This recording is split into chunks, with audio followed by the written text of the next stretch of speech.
Hey guys, welcome back to my channel. So today I'm going to be showing you how to make this delicious banana fritters. This is the perfect way to repurpose those old overripe bananas you have in your kitchen. Don't throw them away. Go ahead and make fritters with them.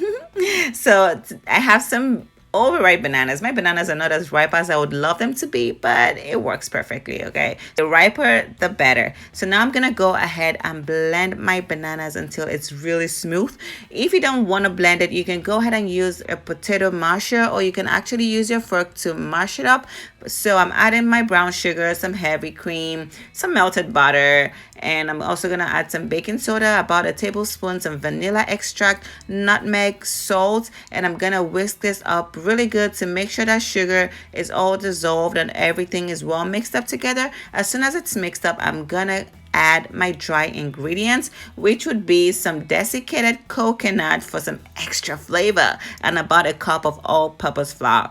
So now I'm whisking it all together just to make sure everything is perfectly combined together. And as soon as it's combined, it will be time to head on over to the stove to begin to fry this bad boys up. So I have here a deep pan with some oil heating up on the stove. I'm gonna test it out with my wooden spoon. If it bubbles around the wooden spoon, you know your oil is hot enough for frying.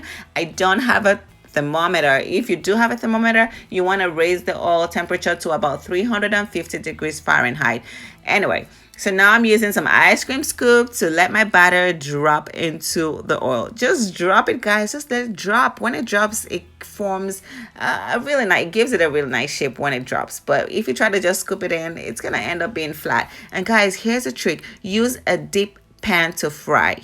Okay, if you use a shallow pan, you're gonna end up with really flat, soggy fritters. It just does not work as well. Okay, so use a deep pan. So I fried this for about 5 to 7 minutes until my fritters were perfectly cooked and beautifully golden. So now I'm taking it off the oil, and it will be time to serve this bad boys up and begin to eat it because it is so good.